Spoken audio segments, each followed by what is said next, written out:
Baik, Assalamualaikum warahmatullahi wabarakatuh. Waalaikumsalam warahmatullahi wabarakatuh. Bagaimana kabarnya hari ini? Alhamdulillah. Baik ya, baik.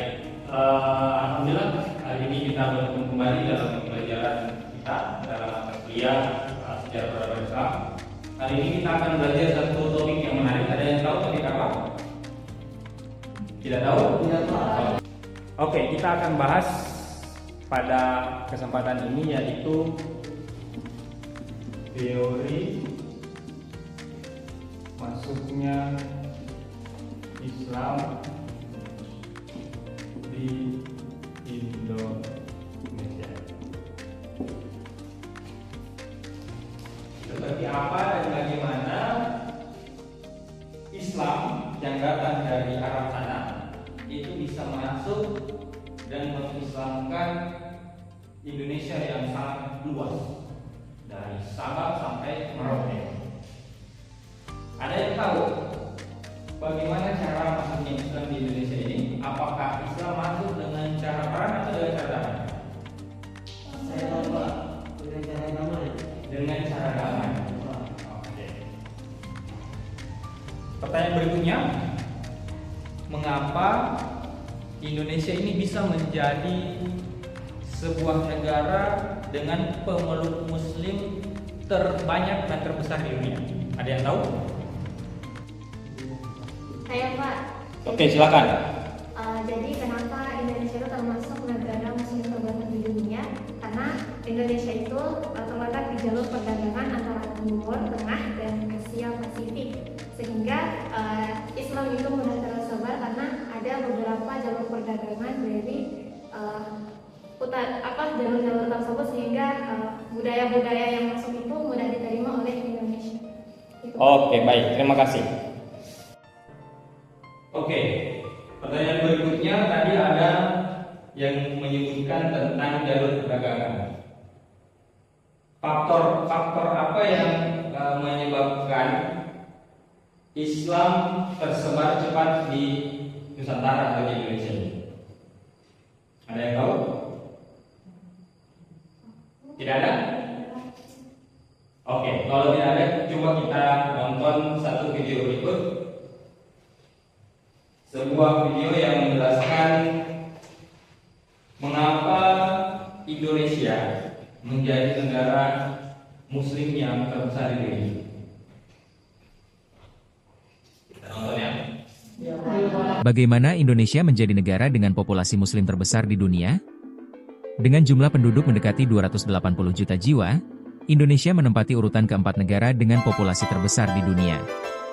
Sekitar 90% dari penduduknya adalah Muslim, menjadikan Indonesia sebagai negara dengan populasi Muslim terbesar di dunia.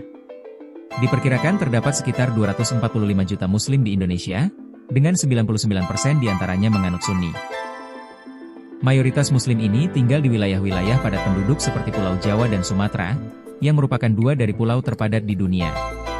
Indonesia menjadi studi kasus yang menarik karena Islam masuk ke wilayah ini tanpa penaklukan militer, berbeda dengan wilayah-wilayah seperti Afrika Utara atau Timur Tengah yang ditaklukkan oleh pasukan Muslim.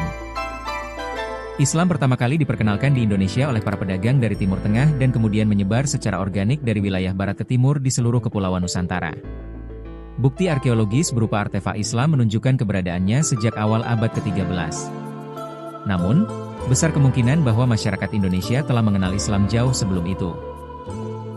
Meskipun para sejarawan belum sepenuhnya memahami bagaimana Islam masuk ke Indonesia, sebagian besar sepakat bahwa ada beberapa skenario yang sangat mungkin terjadi. Letak geografis Indonesia yang strategis di jalur perdagangan laut utama dunia diyakini menjadi faktor utama yang mempertemukan penduduk Indonesia dengan para pedagang Muslim. Perdagangan laut merupakan mata pencaharian utama masyarakat Indonesia karena kondisi geografis kepulauan yang kurang mendukung kegiatan pertanian. Oleh karena itu, menjalin hubungan erat dengan para pedagang Arab yang memiliki jaringan luas menjadi hal yang logis. Banyak masyarakat Indonesia yang kemudian memutuskan untuk memeluk Islam. Dalam menelusuri penyebaran Islam di Nusantara, sejarawan banyak mengandalkan hipotesis. Sebelum Islam masuk, agama-agama utama yang memengaruhi masyarakat Indonesia adalah Hindu dan Buddha. Namun, seiring dengan meningkatnya interaksi dengan pedagang Muslim, Islam mulai menjadi pilihan yang semakin populer. Oke, itu tadi video yang menggambarkan satu penjelasan tentang mengapa Indonesia menjadi negara Muslim terbesar. Supaya lebih jelas,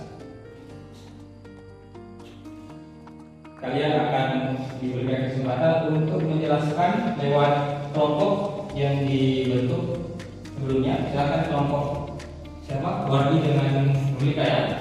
Iya, silakan.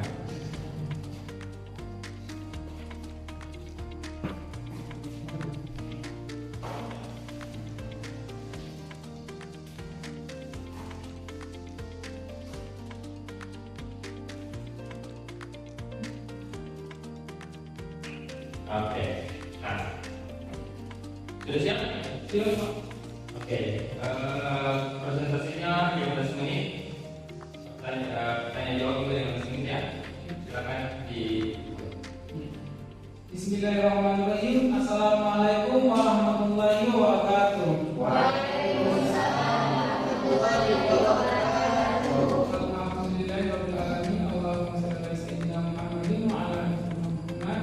Yang sama-sama kita hormati dosen penampung mata kuliah sejarah kebudayaan Islam Fakultas Pendidikan DI dan yang kami cintai teman-teman sekalian.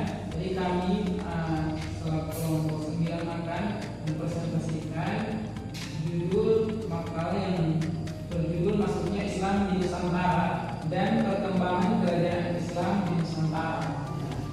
Saya Abdullah Wadilullah selaku moderator sekaligus pemateri kedua dan saudari Nurita Dewi sebagai pemateri pertama. Untuk itu langsung saja saya berikan kesempatan kepada pemateri pertama untuk mempresentasikan hasil makalah kami. Pada pemateri saya persilakan.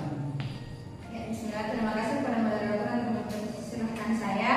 Di sini saya akan membahas terjadi sejak awal abad Hijriah melalui rute-rute pelayaran perdagangan dan interaksi budaya dengan pedagang Arab dari berbagai daerah seperti Aden, Gujarat dan lain-lain. Beberapa teori menjelaskan tentang masuknya Islam di Nusantara, yakni satu, teori Arab. Teori ini menyatakan bahwa Islam dibawa dan disebarkan ke Nusantara langsung dari Arab pada abad ke-7 sampai 8 Masehi saat kerajaan Sriwijaya mengembangkan kekuasaannya. Tokoh-tokoh teori ini adalah Crawford Kaiser, Neyman de Hollander, dengan beberapa buku sejarah seperti makam Haji Amin di baru tepatnya di Pulau Sumatera. Yang kedua yaitu teori Gujarat. Teori Gujarat menyatakan bahwa Islam masuk ke Indonesia berasal dari Gujarat, India pada abad ke-7 sampai 13 Masehi melalui perdagangan Gujarat yang telah memeluk Islam. Bukti-bukti yang mendukung teori ini antara lain batu nisan Sultan Malik Al-Saleh di Pasai, Aceh, yang memiliki bentuk sama dengan nisan di Gujarat. Kesamaan mazhab Syafi'i yang dianut masyarakat Muslim di Gujarat. Dia masuk kerajaan, bagaimana mengajak kerajaannya untuk bagaimana bisa memeluk agama Islam. Kalau raja sudah memeluk agama Islam, otomatis ia akan berpengaruh kepada masyarakat yang ada di situ. Bukti ini dapat saya presentasikan. Selebihnya kita akan masuk di sesi pertanyaan. Silakan. Adapun sesi pertanyaannya kami batasi 2 pertanyaan kepada teman-teman yang ingin bertanya. Saya berikan kesempatan. Silakan. Ya, silakan kepada saudari Nabila Jayangrani. Baik, terima kasih atas kesempatannya. Di sini saya ingin mengajukan pertanyaan kepada kelompok 9 dengan bunyi pertanyaan. Coba saudara-saudari jelaskan tentang contoh Islamisasi yang lewat saluran budaya. Ya, terima kasih atas pertanyaannya. Ya, langsung dijawab saja. Bagaimana contoh Islamisasi lewat saluran kesenian? Jadi Islam itu masuk ke wilayah Indonesia itu tanpa, yang tadi saya sudah jelaskan, tanpa merubah kesenian dari wilayah tersebut. Contohnya seperti di Jawa, yaitu Sunan Kalijaga. Jadi Sunan Kalijaga ini sebelum Islam masuk ke Jawa itu sudah ada namanya kesenian wayang. Tetapi wayang itu dimainkan dan diceritakan itu dengan mungkin kisah-kisah dongeng dan lain sebagainya. Sedangkan ketika Islam masuk, Sunan Kalijaga ini dia menjadi presentasikan. Selebihnya kami kembalikan kepada dosen pengampu Pak Syamsul Hamka MPDI. Oke, kita berikan aplaus kepada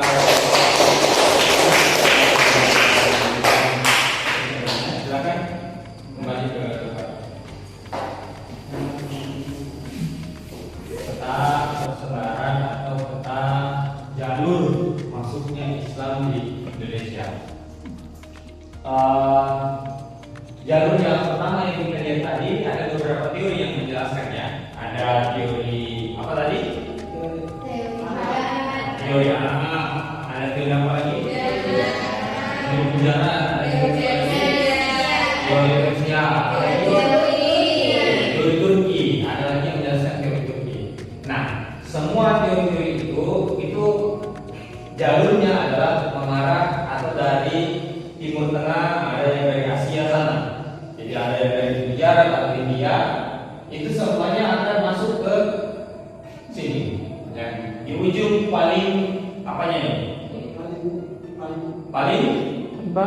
Paling barat. Jadi kan timur ke sini. Ya. Maluku di sebelah mana? Itu Pak, iya timurnya Ambon, Serang, Bengkulu, Banda Neira.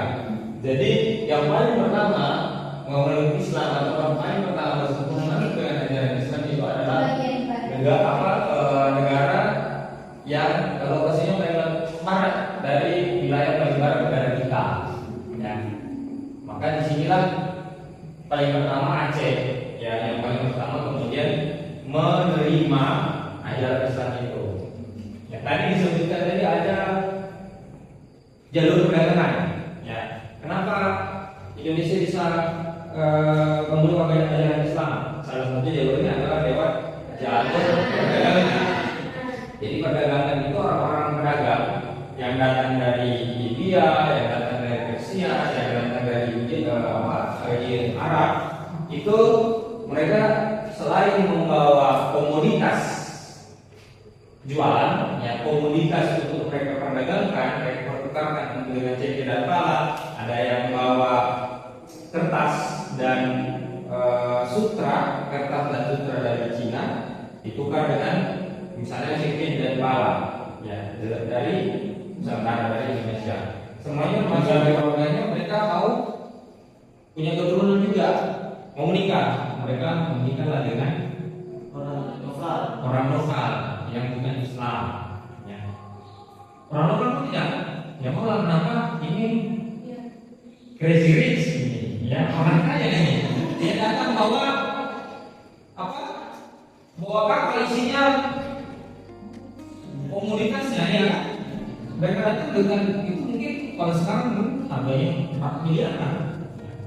Miliar datang mau nikah dengan anaknya, maka tapi menikahnya harus masuk Islam dulu, maka konvert yang mereka masuk Islam, kemudian setelah nikah lahir anaknya mereka semua jadi Islam. Ya. Kemudian, oke, saya kira itu pertemuan kita pada hari ini. Untuk selanjutnya silakan membuat data reflektif, silakan buku kertas dan bukunya. Kemudian jawab, ada satu pertanyaan. Ya. Pertanyaan saya adalah apa yang Anda dapatkan pada pertemuan ini? Pengetahuan apa yang bertambah yang Anda peroleh dari pertemuan hari ini? Pengetahuan apa yang Anda dapatkan? Sudah? Oke, silakan bacakan satu orang. Silakan, aja.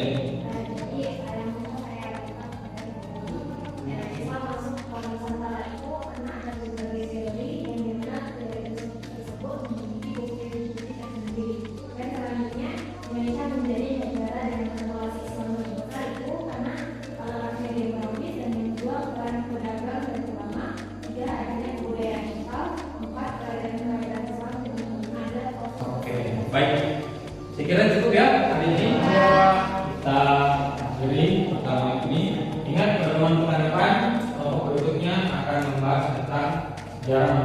Islam di Maluku.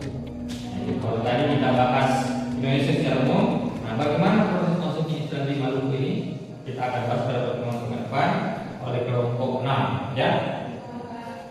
Demikian hari ini kita tutup dengan